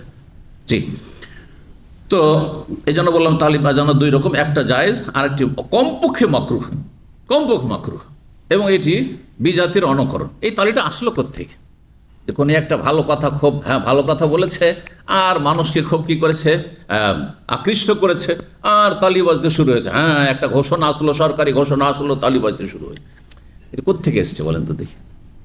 ইসলাম থেকে এসছে, ওহী থেকে এসছে, সালাফে সালেহিন থেকে এসছে, না বিজাতি কাফির ইহুদি নাসারা থেকে এসছে? ব্যাস বুঝেন। তো তালি শুনতে পেলাম, বলছেন তার মিওয়ারাজ পর্দার আড়াল থেকে। এবার স্পষ্ট হলো না যে মা আয়েশা পড়াইতেন পুরুষদেরকে কোত্থেকে? পর্দার আড়াল থেকে, পর্দা ঝুলতে থাকতো। ফাকালাত বলেন, আওয়াজ বাইরে প্রয়োজনে বলা যেত, কিন্তু মহিলারা লেকচার দিতে পারবে? ধরেন পর্দা লাগানো আছে এখানে, আর একজন মহিলা আলেমাকে নিয়ে আসলাম, আর এখানে লেকচার দিচ্ছে, আর আপনার মাশাআল্লাহ শুনছেন, তাহলে তো সমস্ত শিকল উঠে চলে আসবে, জায়গায় দিতে পারবো না, বুঝতে পারছেন না? আর আপনাদের মাগরিব পর্যন্ত যদি বক্তব্য করে তো কিছু লোক যাবেন না, সবাই তো একরকম নয়। শোনি যখন, শুনতেও ভালো লাগছে, আকর্ষণ, রাগ করবেন না, এটা মজাক করলাম আপনাদেরকে। আলহামদুলিল্লাহ এখানে যারা আসে সমাজের ভালো মানুষরাই আসে, কিন্তু মাঝে মাঝে আপনাদের ঘুম ভাঙাবার জন্য এই ধরনের কথা বলেছি। এটা হচ্ছে মানুষের স্বভাব, কারণ মহিলার আওয়াজ আমার চাইতে ভালো লাগবে শুনতে, ঠিক না? কিছু লোক মহিলাদের ইসলামী সঙ্গীত শুনে, আনাসিদ, মহিলাদের ওয়াজ শুনে। এক লোক ইন্ডিয়ান উর্দু ভাষী তো এসেছে, আর আসার পরে বলছে আমি অমুক আলেমার, হায়দ্রাবাদের কোথাও, আমি বলে গেছি অনেক আগের কথা, তার লেকচার শুনি। আমি বললাম আপনার জন্য জায়েজ? তো অসুবিধা কি, ভালো কথা তো বললেন। হচ্ছে দেশে ওই আলেমার চাইতে বড় পুরুষ আলেম আছে না নেই? বলছে হ্যাঁ তা তো আছে। বলছে বড় থাকতে ছোটোর কাছে কেন সে শিখছেন আপনি? কারণ ওর কণ্ঠটা শুনতে মজা লাগছে, সেই জন্য। এই যে কণ্ঠ মজা লাগছে, এটাই যে মনের যে না, কলবের যে না, এটা বুঝেন না? এটা অন্তরের যে না, অন্তর যে না করে, হাদিসে রয়েছে ওয়াল কালব, এত মান্না ওয়াস্তাহি, যে মনটা চায় যে একটা মেয়ের সাথে কথা বলি, একটা যুবতীর সাথে একটু যোগাযোগ করি, দেখি একটা শুনলাম শর্ত, ও তো কেটে দিল, কিন্তু আমি একটু বারবার ওকে কল দিয়ে বিরক্ত করছি, এগুলো সব জেনা, এগুলো জেনা। জি, কেন তার পিছনে লেগে গেছেন আপনি? আমার শুনতে মজা লাগছে, একটু কথা বলতে মন চাইছে। এই যে মন জেনা করছে, আগে মনে জেনা করে, তারপর অঙ্গ প্রত্যঙ্গ জেনা করে, গুপ্ত অঙ্গ সব শেষে জেনা করে। নাসারুল্লাহ সালামাত ওয়াল আফিয়া। জি, তো মা আয়েশা রাদিয়াল্লাহু তাআলা আনহা বললেন, লাকাদ কুনতু আফতিলু, আমি পাকিয়ে দিতাম। ফাতালে আফতল মানে রশি পাকানো, রশি পাকানো। পাকিয়েছেন আপনারা কেউ? অনেক উন্নতি করেছেন, এখন আর রশি পাকার যুগ নেই। কিন্তু আমরা এমন যুগের মানুষ, নতুনও পেয়েছি, পুরাতনও পেয়েছি। আমরা নিজেরা রশি পাকিয়েছি। রশি যে পাকানো হয় ঘুরি, ওইটার নাম কি? কে বললো? ঢেরা। মাশাআল্লাহ, তাহলে তো আমাদের অঞ্চলের ভাষা। চিন্তা করছিলাম যে আপনাদের তো আবার ভিন্ন ভাষা থাকে। পোতাকে নাতি বলছেন, তো সুতরাং আমি আপনাদের কাছ থেকে নতুন কিছু ভাষা শিখতে চাই। তো এই জন্য জিজ্ঞাসা করি, ঢেরা, ঢেরা পাক দিয়ে। জি, তো নানারা করতো, আমার নানার এটা কাজই ছিল, এটা বুড়ো হয়ে গেছে, বুড়ো বয়সে এইটাই ছিল কাজ তার। তো কখনো নিয়ে নিতাম আর ওই ছোটোতে পাকাইতাম। মাদ্রাসার পড়াশোনা নানা বাড়িতেও করেছি, রাহিমাহুল্লাহ তাআলা। তো বলছেন যে আমি লেখা কোন তো আফতেলো, আমি পাকাতাম। কালা এ দাকেলা বহু বছর, মালা কিসের? হাদিয়ে রাসূলিল্লাহ, রসুল্লাহ স্যার কোরবানির পশুর মালায় যে রশি দেওয়া হয়তো, সেটা কি করতাম? আমি পাকিয়ে দিতাম, তাই রশির মালা সেটা হইতো। তারপরে বলছেন কি করতেন? ফাবে এবাসু হাদিয়া হইলাল কাবা, তারপরে তার এই কোরবানি পশু কাবার উদ্দেশ্যে, কাবা ঘরের উদ্দেশ্যে পাঠিয়ে দিতেন, মক্কা পাঠিয়ে দিতেন। নবী মদিনায় আছেন, পাঠিয়ে দিলেন, বিদায় হজ ছাড়া অন্য সময়গুলোতে। ফামা ইয়াহরুমু আলাইহি মিন মাহাল্লালি রিজালি মিন আহলি, তারপরে তার ওপর কোনো কিছু নিষিদ্ধ হইতো না, হারাম হইতো না, যা কিছু একজন পুরুষের জন্য বা পুরুষদের জন্য তার পরিবারের সাথে স্বাভাবিক হালাল। পুরুষের তার স্ত্রীর সাথে কি হালাল? সহবাস, হ্যাঁ, আর তারপরে আপনার সহবাসের আগে যা কিছু হয়ে থাকে মানুষের, হ্যাঁ, বিনোদন, আর তারপরে আপনার কামভাব নিয়ে কথা বলা ইত্যাদি। তো এইসব এহরাম অবস্থায় জায়েজ, হারাম অবস্থায় জায়েজ নয়, কিন্তু হালাল অবস্থায় জায়েজ। আপনার স্ত্রী কিন্তু এহরাম অবস্থায় জায়েজ না জায়েজ। তো নবী সাল্লাল্লাহু আলাইহি ওয়াসাল্লামের ওপর কোনো কিছু হারাম হইতো না, যে কোরবানি পাঠিয়ে দিয়েছেন, জবাই হয়নি, আর এদিকে স্বামী স্ত্রী কিভাবে মিলিত হচ্ছেন, না, সব হালাল।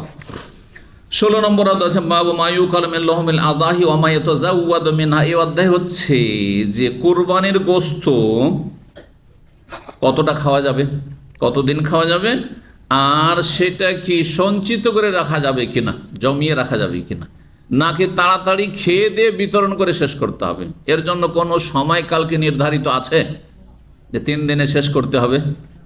কিন্তু নবী সাল্লাল্লাহু আলাইহি ওয়াসাল্লাম জীবদ্দশায় মদিনায় প্রথম দিকে অভাব থাকায় 1 বছর এইরকম নির্দেশ দিয়েছিলেন যে 3 দিনের পরে কারো বাড়ি যেন এক টুকরো গোশত না থাকে, হারাম। যাতে করে মানুষ বাধ্য হয় কিসের জন্য? হ্যাঁ, দান করতে। আজকাল ফ্রিজ হয়েছে ঘরে ঘরে, আল্লাহ, আবার হজ ফিরে চলে আসছে, এখনো কোরবানির গোশত আছে, বহু লোক এরকম আছে, আল্লাহ হিদায়াত দান করুন। অথচ আশেপাশে কোরবানির অনেক লোক কোরবানি করেননি, হ্যাঁ, দেশের হোক আর বিদেশে, তাদের কিছুই দিচ্ছেন না আপনি। হ্যাঁ, এটা কেমন হচ্ছে? এটা কি মুসলিম ভ্রাতৃত্ব বা ইসলামী ভ্রাতৃত্বের বহিঃপ্রকাশ হচ্ছে? কিছু প্রমাণ পাওয়া যাচ্ছে যে আপনার মুসলিম ভাই, তার কোরবানি নেই, সেই ঈদের দিনও কোরবানি গোশত একটু করে খেতে পেল না, আর আপনি গোটা বছর ধরে আপনি খাচ্ছেন বা উঠিয়ে রাখছেন, না, উচিত নয়। তবে জায়েজ আছে, জায়েজ আছে, যেহেতু আর সময়কাল নির্ধারণ করে রাখেন নবী সাল্লাল্লাহু আলাইহি সাল্লাম। যদিও জায়েজ, কিন্তু নেকি কমবে না? কমবে না?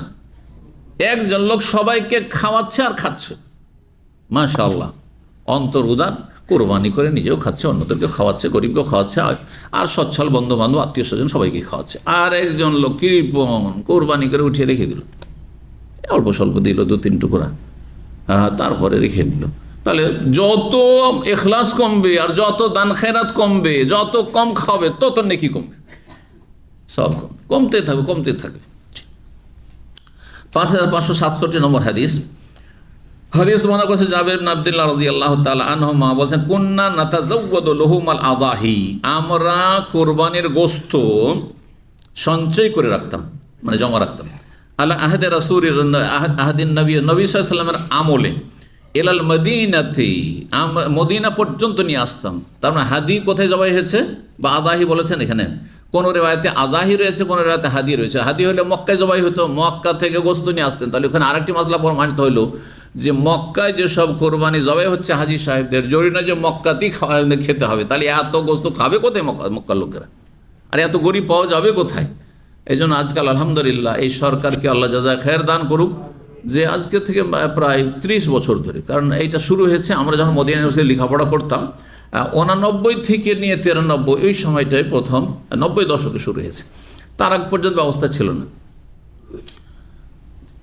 তার আগে কি ছিল, যে এখানে যতটা পাঠিয়ে দেওয়া গেল, আর অনেক সময় পড়েও থেকে গেল। আর করতো কি, সেই প্রথম বছরগুলোতে আমি হজে গিয়ে দেখেছি, সুবহানাল্লাহ, নিজের আগে জবাই করে পড়ে আছে, আর ওখানে করে আপনার বিভিন্ন দেশের লোকেরা, গরিব দেশের লোকেরা নিয়ে গিয়ে কোরবানির দিনে গোশত, এই যে রেস্টুরেন্ট যতগুলি হোটেল আছে সবগুলিতে এমনি সময় 30 টাকা করে এক হাসির গোশত, আর ঈদের দিনে 7 টাকা 8 টাকা করে বিক্রি করছে হোটেলওয়ালাদের কাছে। গোটা বছরের হোটেলওয়ালা, ওই রেস্টুরেন্টওয়ালা জমা করে নিয়েছে, এইসব চলতো, অবৈধ কাজ চলতো। তো আলহামদুলিল্লাহ প্রজেক্ট একটা শুরু হলো, পরিকল্পনা শুরু হলো, হ্যাঁ, মশরুল ইফাদা মিন লাহমিল আদাহি। তো ওতে যা কিছু এখানে জবাই হতো, আর যেটা যা জবাই করে নিয়ে গেল, আর যেগুলো থেকে গেল মালিক বিহীনা নিয়ে গেল না গোশত, সেগুলোকে সুন্দর করে যত্ন করে তারপরে প্যাকিং করে দেশের গরিব, তারপরে বিদেশে, আফ্রিকা, বাংলাদেশে কিন্তু অনেক সময় কোরবানি গোশত গেছে না, ওইটাই তখন থেকে শুরু হয়েছে, ওই কাল থেকে তখন শুরু হয়েছে। জি, তো এই কোরবানির গোশত নবী সাল্লাল্লাহু আলাইহি ওয়াসাল্লামের জামানায় আমরা কি করতাম, মদিনা পর্যন্ত নিয়ে আসতাম, জমা করি, যা খাওয়া হইলো আর বাকিগুলো নিয়ে আসতাম। অন্য কালা গায়ের আমার অনেকবার বলেছে লহুমাল হাদি, হাদির গোস্ত, হাদির গোস্ত অনেক সময় হয়তো সফরে আছেন আর সেখানে বাড়ির কুরবানি যেটা হয় সেটাও হয়তো করলেন, সেটা হাদি ছিল না হয়তো, সেটাও নিয়ে আসতেন। অর্থাৎ আপনি এক দেশ থেকে আরেক দেশে কোরবানি গোস্ত নিয়ে এই মশলাটা জানেন, কারণ অনেক ভাইরা আছেন যে বাংলাদেশে কোরবানি হয় আর এখানে আপনার কোরবানির গোস্ত পাঠানো হয়, হয় না, অথবা ছুটি গেলেন কিছুটা কোরবানির গোস্ত নিয়ে আসলেন, এই হাদিস দ্বারা প্রমাণিত হয়। সঞ্চয় করে নিয়ে যেতে পারেন, জমা করে। 5568 নম্বর হাদিস। হাদিস বর্ণনা করছেন কাসেম বিন মুহাম্মদ প্রখ্যাত তাবেঈ, আন্না ইবনা খাব্বাব, খাব্বাবের ছেলে বলছে, তিনি জানিয়েছেন আন্না হুসামে আবু সাইদ, তিনি আবু সাইদ খুদরি রাদিয়াল্লাহু তাআলা আনহুকে বলতে শুনেছেন বা হাদিস বর্ণনা করতে শুনেছেন, আন্নাহু কানা গায়েবান, আবু সাইদ খুদরি রাদিয়াল্লাহু তাআলা আনসারী, তার ঘটনা, তিনি এক বছর কোরবানির সময় কি ছিলেন, দীর্ঘদিন বা কোরবানির আগে দীর্ঘ সময় তিনি মদিনার বাইরে ছিলেন। গায়েবান মানে মদিনা থেকে অনুপস্থিত ছিলেন। গায়েব শব্দটি কিন্তু আমরা নিজের ভাষায় ব্যবহার করছি, তাই না? আরবি শব্দ। গায়েব মানে কি? অনুপস্থিত। হাজির মানে উপস্থিত, আর গায়েব মানে অনুপস্থিত। মদিনা থেকে অনুপস্থিত মানে মদিনার বাইরে সফরে ছিলেন বেশ কিছুদিন। ফাকাদেমা, তারপরে মদিনা আগমন করলেন। ফাকুদ্দেমা ইলাইহিম, তারপরে তার সামনে গোশত পরিবেশন করলো তার পরিবারের লোকেরা। মুসনাদ আহমদে রয়েছে তার স্ত্রী না রয়েছে, তার স্ত্রী তার সামনে গোশত পেশ করলো। কালু, লোকে তখন তারা পরিবারের লোকেরা বলে, হাযা মিন দাহায়ানা, এটি আমাদের কুরবানির গোশত, আপনি বাইরে ছিলেন সেই জন্য জমা রেখেছি আপনার জন্য, সঞ্চিত করে রেখেছি, খাবেন এসে। ফাকালা, বললেন আবু সাইদ, আখিরুহু, সরাও এটাকে, সরাও এটাকে। লা আযুকুহু, আমি চেখেও দেখব না, শাব্দিক অর্থ করলাম, আস্বাদন করব না, মানে আমি এক টুকরোও নেব না, খাবো না আমি। কেন? গত বছরে 3 দিনের বেশি নিষিদ্ধ ছিল, ওইটা দেখে গেছেন। গত বছরের কোরবানির সময় যে নবীর হুকুম ছিল সেটা জেনে গেছেন, দেখে গেছেন, তারপরে সফরে ছিলেন, কোরবানি হয়েছে এই কোরবানি, আর তারপরে কোরবানির পর 3 দিন চলে গেছে, আর তারপরে তিনি সফর থেকে ফিরে এসেছেন, সফর থেকে ফিরে এসেছেন, আরে এতদিন পরে কোরবানির গোশত বাড়িতে, মানে আমি তো জানি যে 3 দিনের পরে খাওয়া যাবে না, হারাম, সরাও, আমি খাবো না, এক টুকরো আমি চেখেও দেখব না। জি, না আযুকুহু। কালা সুম্মা কুমতু, বলছেন বর্ণনাকারী, তারপরে সেখান থেকে আমি উঠে গেলাম, ফাখারাজতু, তারপর বেরিয়ে গেলাম। যে উনি এই যে কাজটা করলেন, তার মানে এই যিনি বর্ণনা করেছেন বর্ণনাকারী আবু সাইদের সাথে ছিলেন। বিষয়টি তাকে নতুন লাগলো যে আবু সাইদ কোন কথা বলেন, আমি খাবো না, নিজের পরিবার পাঠালো আর তার সাথে আমরা আজ, বলছে না এই গোশত খাবে না, সব। তো বলছে আমি বেরিয়ে গেলাম, হাত্তা আতি আখি আবা কাতাদা, আসলাম আমার ভাই আবু কাতাদার কাছে, আবু কাতাদা রাদিয়াল্লাহু তাআলার কাছে। ওয়াকানা আখাহু লিউম্মিহি, এই আবু কাতাদা আবু সাইদ খুদরির বৈপিত্রীয় ভাই। আখান লিউম্মিহি মানে মায়ের শরীক ভাই। মায়ে যদি শরীক থাকে, বাপের শরীক না থাকে, তাহলে ওটা কি বলা হয়? হ্যাঁ, বৈপিত্রীয় না বৈমাত্রীয়? বৈমাত্রীয় মানে মা ভিন্ন, বই মানে ভিন্ন, হ্যাঁ না, আর পিতৃয় মানে বাপ ভিন্ন। তো এই ছিল মায়ের শরীক ছিল মানে বাপ ভিন্ন ভিন্ন ছিল। জি, দুজনের ভাই ছিল এক কথায়।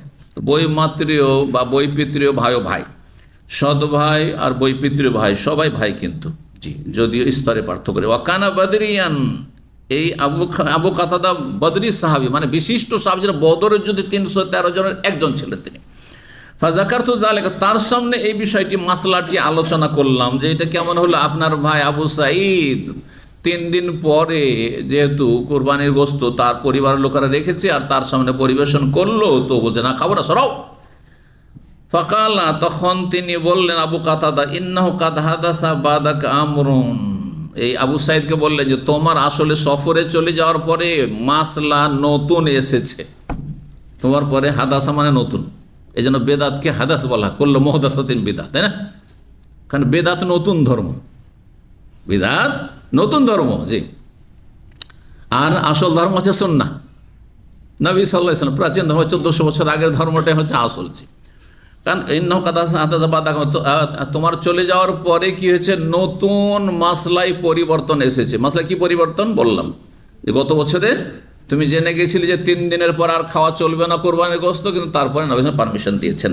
5569 নম্বর হাদিস মুহাম্মদ সালমা বিন আকবর রাদিয়াল্লাহু তাআলা তিনি বলেন, নবী সাল্লাল্লাহু আলাইহি ওয়াসাল্লাম বলেন, মান দাহা মিনকুম, তোমাদের কেউ যদি কোরবানি করে, ফালা ইউসবিহান্না বাদা সালিসাতিন, তৃতীয় দিনের সকাল যেন না হয় এই অবস্থায়, ওয়াবাকিয়া ফি বাইতিহি মিনহু শাই, তৃতীয় দিন সকালবেলা তার বাড়িতে সামান্য গোশত যেন না থাকে।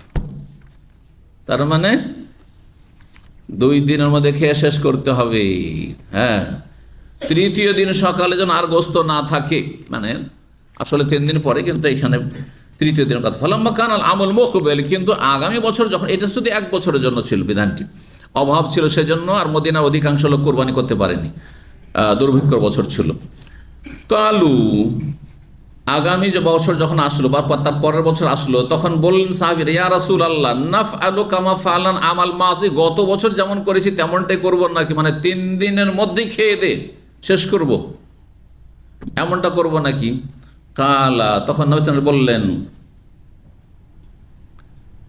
কুলু, না না খাও, 3 দিন পরেও খাও, ওয়া আতিমু, খাওয়াও, ওয়াদাখিরু, আর সঞ্চিত রাখো, জমাও রাখো, নিজেও খাও অন্যদেরকেও খাওয়া। যাদেরকে খাওয়াবে তারা হচ্ছে 2 শ্রেণীর, অভাবী আর সচ্ছল আত্মীয় স্বজন অথবা বন্ধু বান্ধব, হ্যাঁ, পাড়া প্রতিবেশী, তাদেরকেও খাও। ওয়াদাখিরু, আর সঞ্চিত করে জমাও রাখতে পারো, তাই জমা রাখা জায়েজ। ফাইন্না যালিকাল আম, কেন গত বছরে নিষেধ ছিল 3 দিনের বেশি? কারণ ওই বছরে কানা বিন নাসে জাহাদুন, লোকদের অভাব অনাটন ছিল। জাহাদুন মানে আর্থিক কষ্ট ছিল, জাহাদ মানে মাশাক্কা, আর্থিক কষ্ট ছিল, অভাব ছিল। ফারাদতু, তখন আমি চেয়েছিলাম, নবী সাল্লাল্লাহু আলাইহি ওয়াসাল্লাম বলছেন, আনতুইনু ফিহা, যে তোমরা মানুষের সহযোগিতা করবে, তাদের খাওয়াবে। 5570 নম্বর হাদিস বর্ণনা করেছেন ইয়াহইয়া ইবনে সাঈদ, তিনি বর্ণনা করেছেন আমরা বিনত আব্দুর রহমান, তিনি তাবেইয়া এবং বড় আলেমা ছিলেন, ফাকিহা ছিলেন। তিনি মা আয়েশা রাদিয়াল্লাহু তাআলা বিশিষ্ট ছাত্রী ছিলেন। এই আমরা বিনত আব্দুর রহমান বড় আলেমা ছিলেন তাবেঈনদের জামানায়, নারীদের মধ্যে খুব পণ্ডিত ছিলেন তিনি দিন সম্পর্কে। মা আয়েশা রাদিয়াল্লাহু তাআলা বর্ণনা করেছেন, মা আয়েশা বলেন, আদ-দাহিয়া কুন্না নুমাল্লিহু মিনহু, আমরা কুরবানির গোশত লবণ মিশিয়ে রাখতাম।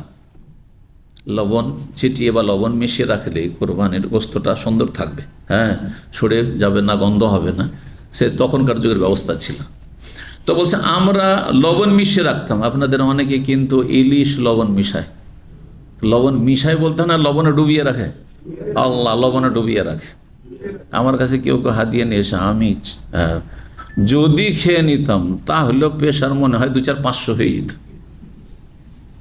প্রেশারের দুশ্মন আপনার লবণ। কেমন করে এই লবণে ডুবিয়ে রাখা ইলিশ খাচ্ছেন, তারপর লবণ ভিটামিনকে ধ্বংস করে দেয় সেই খাচ্ছেন, এটা সায়েন্টিফিক জিনিস। এটা কেন এই সব পরম্পরা খাবার খাচ্ছেন যাতে কোনো কিছু নেই? আস্তাগফিরুল্লাহ। আর শরীরের জন্য ক্ষতি, একটু সচেতন হইতে হবে আমাদেরকে। পরম্পরা অনেক কিছু আমরা খেয়ে থাকি যেটা আমাদেরকে ধ্বংস করে, আমাদের দুনিয়া নষ্ট করে। তো যাই হোক, কথা প্রসঙ্গে বললাম। তো মা আয়েশা বলছে যে আমরা লবণ মিশিয়ে রাখতাম সেটাকে সুন্দর করে যত্নে রাখার জন্য। ফানাকদামু বিহি ইলান নবী বিল মাদিনা, তারপরে সেটা নিয়ে আসতাম মদিনা। মক্কায় জবাই হয়েছে হাদির কুরবানির পশু হজে, আর সেখান থেকে লবণ মিশিয়ে রেখে যাতে সরে গন্ধ না হয়ে যায়, পচে না যায়, আর তারপরে মদিনা নিয়ে এসে আমরা সেগুলি নবী সাল্লাল্লাহু আলাইহি ওয়াসাল্লাম খাওয়াইতাম। ফাকালা, তখন নবী সাল্লাল্লাহু আলাইহি ওয়াসাল্লাম একবার বলে, লা তাকুলু ইল্লা সালাসাতা আইয়াম, 3 দিনের বেশি খাবে না, 3 দিনের অধিক তোমরা খাবে না। ওয়ালা লাইসা বিআজিমা, তবে বিষয়টি ফরজ না, আজিমা মানে আবশ্যক না। উত্তম হচ্ছে 3 দিনের বেশি খেও না, তাড়াতাড়ি করে শেষ করে দাও, মানে অন্যদেরকে খাওয়িয়ে দাও, শেষ করে দাও। তাহলে বিষয়টি এমন নয় যে 3 দিনের বেশি চতুর্থ দিনে যদি কেউ খায় তাহলে সেটা হারাম হয়ে যাবে, এমনটা নয়। যেমন আবু সাঈদ শক্ত আচরণ করেছেন, এমন নবীর উদ্দেশ্য ছিল না, উদ্দেশ্য ছিল মানুষকে খাওয়া। ওয়ালাকিন আরাদা, তবে নবী সাল্লাল্লাহু আলাইহি ওয়াসাল্লাম চেয়েছিলেন আন্নুত এমা মিনহু, যে আমরা যেন অন্যদেরকেও খাওয়াই। আল্লাহু আলাম, আল্লাহ ভালো জানেন। মা আয়েশা ফতোয়া দিচ্ছেন এটি, এই জন্য বলছে আল্লাহু আলাম। আর নবী সাল্লাল্লাহু আলাইহি ওয়াসাল্লাম ইন্তেকালের পরে কথাটি বলছেন সেজন্য। নবী সাল্লাল্লাহু আলাইহি ওয়াসাল্লাম বেঁচে থাকলে আল্লাহু আলাম বলার প্রয়োজন নেই, কারণ নবী সাল্লাল্লাহু আলাইহি ওয়াসাল্লাম আছেন, ওহীর কথা তার কাছে সরাসরি জেনে নেবেন, ঠিক না? কিন্তু ফতোয়া দিতে গেলে বলতে হবে আল্লাহু আলাম, এটাই শিক্ষা। 5571 নম্বর হাদিস বর্ণনা করছেন ইমাম জোহরি রাহমাহুল্লাহ প্রখ্যাত তাবি, তিনি বলছেন হাদ্দাসানা আবু ওবায়দ মাওলা ইবনে আজহারের সাথে নিকিত গোলাম তাকে বর্ণনা করেছেন। তিনি বলছেন যে আন্নাহু শাহিদ আল ঈদ ইয়াউমাল আজহা, তিনি কুরবানির ঈদে উপস্থিত হয়েছিলেন মা উমর ইবনে খাত্তাব রাদিয়াল্লাহু তাআলার সাথে। উমর রাদিয়াল্লাহু তাআলা আনহুর খেলাফত আমলে এবং খলিফারা তখন কি করতেন, হ্যাঁ, যেমন দেশ চালাতেন তেমন মসজিদের 5 ওয়াক্ত সালাত পড়াইতেন, ঈদ পড়াতেন, জুমা পড়াতেন। জি, তখন দিন ইসলাম দুনিয়া থেকে ভিন্ন ছিল, আর এখন দিন ইসলাম আলাদা। দিন ইসলামের ইমামতি লিড করার জন্য এক শ্রেণীর লোক তৈরি হয়েছে, যাদেরকে আলেম ওলামা বা ইমাম বলছেন, আর দুনিয়া নেতৃত্বের দেওয়ার জন্য আলাদা লোক তৈরি হয়েছে, তাই না? এইটা জানতে হোক আর অজানতে হোক, এটির নাম হচ্ছে সেকুলার ইজম, এটি ধর্মনিরপেক্ষতা। তো আমাদের শিক্ষা ব্যবস্থাই হচ্ছে